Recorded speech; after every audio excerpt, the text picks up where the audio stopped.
I just got back from a run and feeding the birds. And on my run, I saw a little girl and waved and said hi. And she said, "Hi, look out for that car." I thought that was really cute. Talking to my brother Dan yesterday. He's got cancer stage 4, and he's in a lot of pain from day to day. And he said, "Do you mind me asking you something, John?" I said, "No, sure, go ahead." He said, "Do you cry?" And I said, "Yeah, I cry." So I cried yesterday, or the other day at the baby dedication at church. I didn't weep, but I got misty-eyed, and that was just something really meaningful about parents dedicating their children to the good, to raise them well, to love them, to treat them responsibly as if they were doing so for the Almighty. And I think that's really impressive and deep, and plus the kids are just so cute. But I say, yeah, I cry that, music. Many times when I think of my daughters, for any period of time exceeding 10 seconds, I'll start crying. So he said, I took up the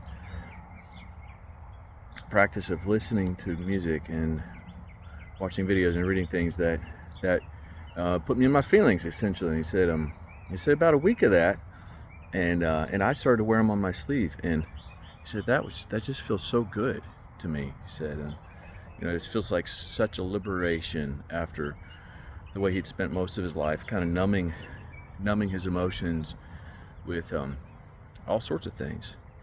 I don't want to get into his stuff too much, but I certainly understood it from my perspective. And so that was interesting with him yesterday. And then and he said when he's not in pain, he just feels euphoric. He said when he's comfortable, it's not like even just being comfortable. He said he's euphoric, and he compared it to being on the best drug, or better than any drugs he's ever had. And he's had fentanyl, and so and he said also when he's comfortable, he just gets really sleepy also.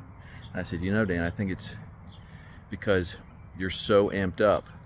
You can't sleep very well when you're in so much pain, so that when you're comfortable, your body immediately seizes the opportunity to sleep. So, yeah, maybe that's right.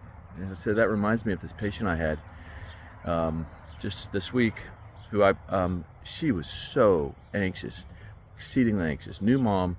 When she took her son to daycare, she would constantly be afraid that he was going to die. And she would not leave the daycare right away, and she would hang out and watch the monitor there.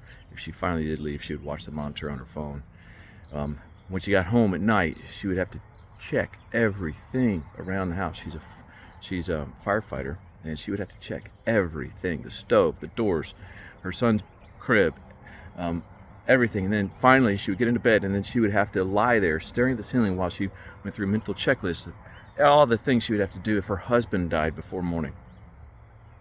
And then finally she could get to sleep. And she said that when I took this medication and you put me on, I put her on Prozac, not normally used for anxiety, by the way, except she knew her mom had helped her mom with anxiety. She said, it makes me sleepy. And I said, well, that's paradoxical, because normally Prozac is known to be one of the most activating SSRIs, and I always dose it in the morning. So yeah, it makes me sleepy. And I said, what I think might be happening is it's calming your brain enough that so instead of worrying about all this stuff, your brain can rest. And immediately when it rests, your brain's like, we better sleep right now, or we won't get to. Who knows when we'll get to it again. So I think she's making up that sleep deficit. And she said, yeah, and it makes me...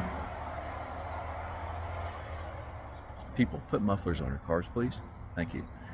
She said it makes me so I don't cry as much, but I know when I'm sad. I said, okay, so does that inhibit your relating to your husband or your kid or your boy or anybody else? She said, no, not really. She said, I like it this way, just fine for now. And I said, okay, we'll leave you on it. And finally, my friend Seth, I used to work with a former coworker. He called me up today and said, hey, why don't we do lunch? I said, yeah, let's do that. So I went to lunch, and he was telling me he's now big into fishing, bass fishing. And he said, you know what? I've spent my whole life at a very constant simmering anger, and it's exhausting. And he said, since I took up fishing, yeah, it's really frustrating at times, but it's the one place where I get a lot of peace. And he said, I think this little peace and rest is starting to carry over into the rest of my life. He said he just wanted to share it with me. He called me up to have lunch to ask me to go fishing with him. And I was like, yeah, man, let's do it. He's like, there's nothing better than sitting there watching the sun come up on a lake. So I got you. And he actually called to invite my brother Dan and me fishing with him. I don't know how I'm going to get Dan up here, but I told him I'd ask.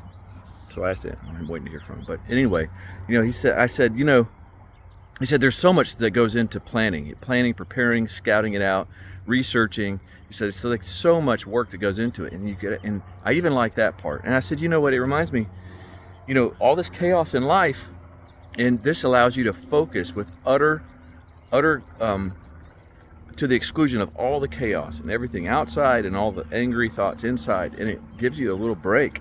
So it's kind of like what I think addiction does for people, which is, when things get too overwhelming, people often retreat into their addictions, and they just focus so intently on one thing that gives them pleasure, typically, or at least numbs the pain. And it just allows them all the pursuit of that addiction, all the pursuit of the drug or whatever it happens to be. Even that gives them relief. And then when they're in it, it gives them relief. Of course, later on, everything falls apart. But I think that's what addiction does. It just allows utter and complete focus for that period of time, to the exclusion of all the craziness outside and the thoughts inside. He's like, yeah, I think that's right. So Seth and I didn't really talk about crying too much, but it's funny that crying has come up recently. And I just think that, men can cry, and I really think that we need to be in touch with how we're feeling. And if we're not in touch, then we're going to act out in ways that we can't predict. I compare this to to pooping. I had this discussion with Dan too. I was like, listen, we intake stuff all the time. We have to intake stuff, but we can't use it all, so we have to poop out the rest. And if we don't poop it out, if we try to hold on to our poop, some soldiers ask me when they're in the field, they're like, Doc, how long can I go without pooping? I was like, well, you'll poop eventually. The only thing is, if you don't poop regularly, if you don't poop when it's convenient, you will poop when it's inconvenient, in a manner that you can't predict and probably won't like, nor those around you. I think it's like that with feelings. We have to take in feelings, we have to take in relationships, but we can't use everything. Some things are just toxic. We got to excrete them. But if we don't identify them, if we don't know when we're having the need to excrete, the need to process, our feelings will come out in ways that we can't predict, don't like, and those around us won't like either. So all that to say, thanks for listening. I really think feelings are useful. We can't be ruled by them, but we need to acknowledge them in order to use them to our benefit and to everybody else's benefit. And we need to be aware of them and acknowledge them. Anyway, thanks for listening. Hope you're having a good day.